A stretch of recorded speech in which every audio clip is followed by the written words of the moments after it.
Welcome to கதைகளின் குரலோசை. நான் உங்கள் மயிலினி.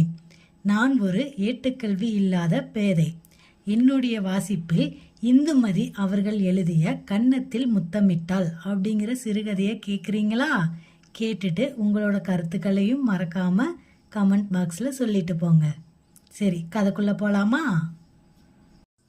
சத்யா மேலே அம்மாவுக்கு ஒரு சின்ன வருத்தம். அதனால் அம்மா 3 நாளாக சத்யா கூட பேசவே இல்லை. 4வது நாள் சத்யா வேலைக்கு போக வேண்டிய முதல் நாள். அதனால் அம்மா கிட்ட ஆசீர்வாதம் வாங்கிட்டு தான் போகணுன்ட்டு இருந்தான். அப்போ வேறு வழி இல்லாமல் அம்மாவும் ஆசீர்வாதம் பண்ண சத்யா மேலே இருந்த கோபமும் அம்மாவுக்கு போயிடுச்சு. அங்கே வேலைக்கு போன இடத்துல சத்யாவுக்கு ஒரு மிகப்பெரிய அதிர்ச்சி காத்திருந்துச்சு. அது என்ன அதிர்ச்சின்னு தெரிஞ்சுக்கணுமா? அத்தியாயம் 3 பார்த்து தெரிஞ்சுக்கலாம். சரியா? அத்தியாயம் 3. மாமா கங்காதாரனை நிறைய தரம் சந்தியா பார்த்திருக்கிறான். முகத்தில் பணக்கார கலை சொட்டும். அத்தனை பதனத்திற்கும் காரணம் நான் தான் என்ற பார்வை மிக கூர்மையாக எதிராளி மீது விழும். ஒரே தரத்தில் தன்னிடம் வந்திருக்கும் நோக்கம், தகுதி எல்லாவற்றையும் துல்லியமாய் கணித்து கொண்டு விடுவார். பேச்சில் பட்டும் கத்தரிக்கும். வெள்ளை வெள்ளையரென்று வழுக்கை தலையாய் பருமனாய் தொப்பை சற்றை முன்னே தள்ளும். வெறும் வெள்ளை ஜிப்பாவும் பெரிதாய் சரிகை கரை கட்டிய வேட்டியுடனும் வருவார். கூப்பிடுகிற அத்தனை உறவினர்கள் கல்யாணங்களுக்கும் தவறாது வருகை புரிவார்.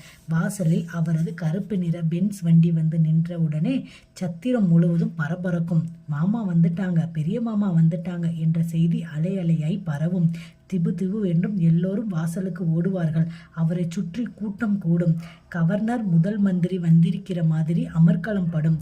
வாங்க மாமா வாங்க என்ற மரியாதை அழைப்புடன் கூட்டி வந்து முதல் வரிசை நாற்காலியில் முக்கியமான பகுதியான மையத்தில் உட்கார வைப்பார்கள் மாமாவை. என்ன சாப்பிட்றீங்க மாமா? காப்பி வரவழைக்கட்டுமா என்பார் சிலர்.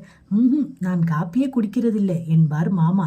பால், போன்விட்டா ஏதாவது கொண்டு வரவா என்பார் சிலர். வேணாம், இப்பதான் குடிச்சிட்டு கிளம்பினேன் என்பார் மாமா. சரி, கொஞ்சம் சாத்துக்குடி ஜூஸாவது குடிங்க என்பார். எதுக்கு? வேணாமே என்பார் மாமா. இல்லை, நீங்க குடிச்சுதான் ஆகணும். நீங்க வர நாளெல்லாம் எவ்வளவு கொடுத்து வச்சிருக்கணும் என்பார் சிலர். கல்யாண பெண்ணின் அல்லது பிள்ளையின் அம்மாவோ அப்பாவோ ஜூஸ் பிள்ளைய உள்ளே ஓடுவார்கள். அதற்குள் கூட்டம் மெதுவாக ஆரம்பிக்கும். ஏன் மாமா மாமியை அழைச்சிட்டு வரல என்று கேட்பார் ஒருவர்.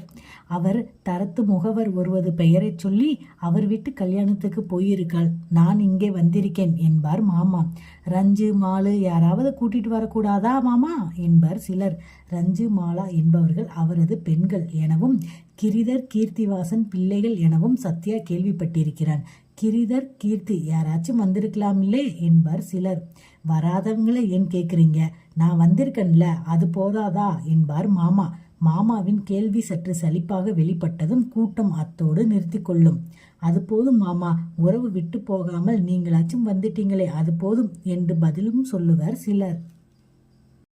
அதற்குள் பெரிய வெள்ளி டம்ளர் நிறைய ஐஸ் கட்டி மிதக்கும் சாத்துக்குடி ரசத்தை நீட்டி அவர் குடித்து முடிக்கிற வரை காத்திருந்து ஒவ்வொருவராக ஆரம்பிப்பார்கள். மாமா, இவன்தான் என் 2வது பையன், சாரங்கன் பேரு. MSc படிச்சுட்டு வீட்டில் இருக்கான். நீங்க தான் இவனுக்கு ஒரு வழிகாட்டி தரணும் என்பார் ஒருவர். மாமா, இவன் என் பிள்ளை. உங்க அப்பா பேரை தான் வச்சிருக்கேன். BA முடிச்சிருக்கான். இவனுக்கு உங்க கம்பெனியில ஏதாச்சும் வேலை போட்டு தந்தீங்கன்னா போதும் என்பார் ஒருவர். சரவணா, இப்படி வாடா, மாமாவுக்கு வணக்கம் சொல்லு என்பார் மற்றொருவர். ஏய் ராதிகா, மாமா காலில் விழுந்து ஆசீர்வாதம் வாங்கிக்க என்பார் ஒருவர். எங்களோட ஒரே பொண்ணு, typewriting, short hand, telephone operating எல்லாம் தெரியும். வெளியே வேலைக்கு அனுப்புறதை விட உங்ககிட்டயே இருந்ததுனால்னா பாதுகாப்பா இருக்கும் மாமா. நாங்களும் நிம்மதியா மூச்சு விடுவோம் என்பார் ஒருவர்.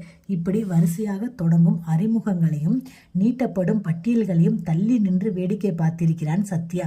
அத்தனை பேரும் ஓடி போய் பூர்ண கும்பம் இல்லாத குறையாக வரவேற்றதெல்லாம் இதற்காகத்தானே என்று நினைத்திருக்கிறான் சத்யா.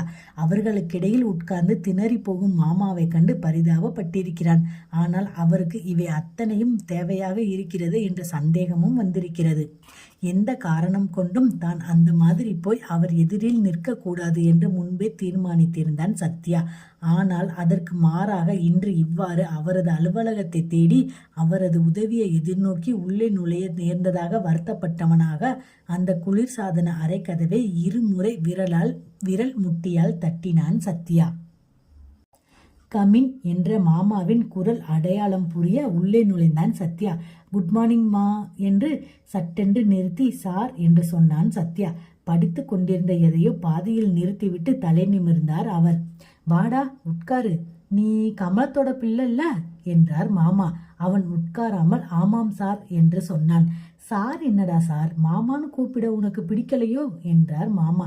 ஐயையோ அப்படி இல்லை மாமா, இது ஆபீஸ், வீடானால் உரிமையா சொந்தமா கூப்பிடலாம் என்று தயங்கினான் சத்யா. சரி உன் சர்டிபிகேட் எல்லாம் காமி என்றார் மாமா. காட்டினான். படித்து முடித்தவுடன் ஃபைலை மூடி மேஜை மீது வைத்துவிட்டு சில வினாடிகள் ஒன்றும் பேசாமல் பேப்பர் வெயிட்டை உருட்டியவர் பின்னர் இன்டர்காமில் வெங்கட்ராமன் இங்கே கொஞ்சம் வந்துட்டு போப்பா என்றார்.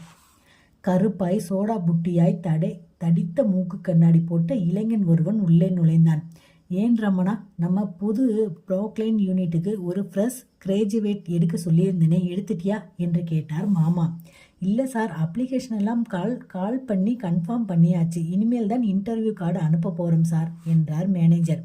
சாதாரணமாக இங்கே இருந்து கவனிக்கிற இன்ஜினியர்களை கேட்கலே, நாம் யூகே அனுப்பி ட்ரைனிங் கொடுக்கணும்னு சொன்னனே, அவங்களை கேட்டேன் என்றார் மாமா.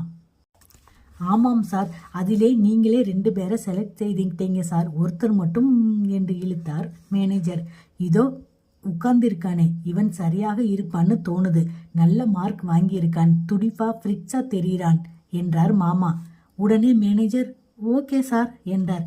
மோர்சோ he is my cousin sister என்றார் மாமா. ஓ அப்படியா சார் என்றார் மேனேஜர். இந்த ஃபைலே பாரு, அப்புறமா ஒரு அப்பாயின்மெண்ட் ஆர்டரும் அக்ரிமெண்ட்டும் டைப் அடிக்க சொல்லி வாங்கிட்டு வா.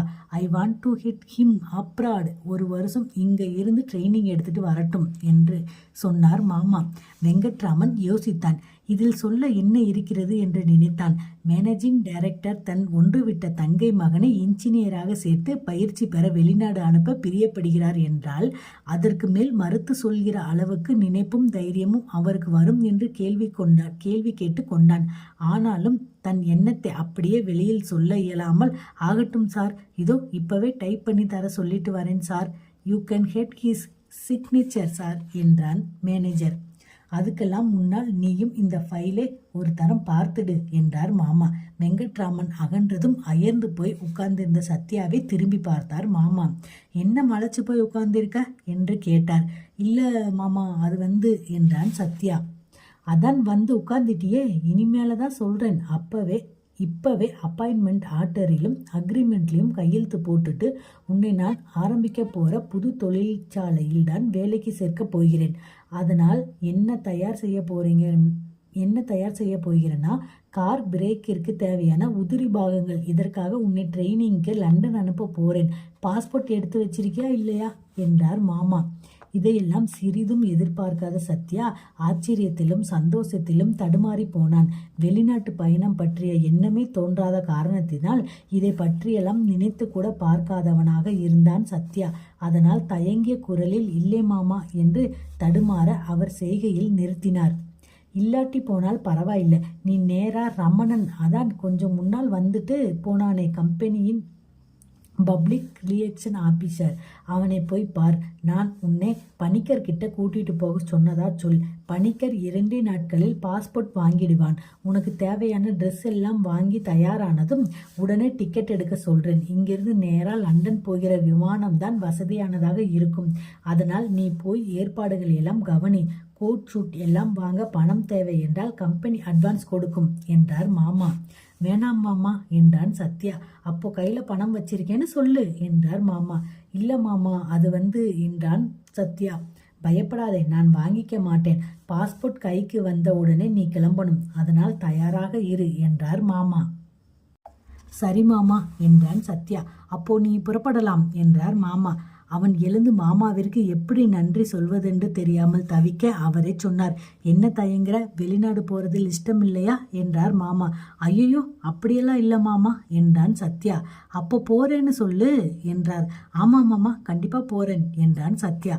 போய் உங்க அம்மா கிட்ட சொல்லு, ரொம்ப சந்தோஷப்படுவாள் என்றார் மாமா. சரி மாமா என்றான். சரி கிளம்பு என்றார் மாமா. அவன் வெளியில் வந்ததும் எல்லோர் முகங்களும் தன் மீதே படுவதை உணர்ந்தான். ஒரு ராஜகுமாரனை பார்க்கிற மாதிரி பார்ப்பதாக நினைத்தான். வெறும் எம்டியின் மருமகன் என்கிற உறவினால் மட்டும் வெளிநாட்டு பயணம் கிட்டியதில் பொறாமைப்படுவதையும் அறிந்தான். ஆனால் மனசு துள்ளியது. வீட்டிற்கு போய் விஷயத்தை அம்மாவிடம் சொல்ல படபடத்தது. ரமணனையும் பணிக்கரையும் சந்தித்து விட்டு செய்தி தெரிவித்து பின்னர் அவசரமாக ஆட்டோ பிடித்தான். வீட்டிற்கு ஓடி வந்து அம்மாவிடம் எல்லாவற்றையும் சொல்லி முடிக்க ஆணித்தரமாய் முதல் மறுப்பு அம்மாவிடம் இருந்து அழுத்தமாய் வெளிப்பட காரணம் புரியாமல் தவித்து போனான் சத்யா. அத்தியாயம் 3 நிறைவடைஞ்சிருச்சு. சத்யா வெளிநாடு போனானா, அதுக்கு அவங்க அம்மா சம்மதம் சொன்னாங்களா அப்படிங்கிறத அடுத்த அத்தியாயத்தில் பார்த்து தெரிஞ்சுக்கலாம். நன்றி.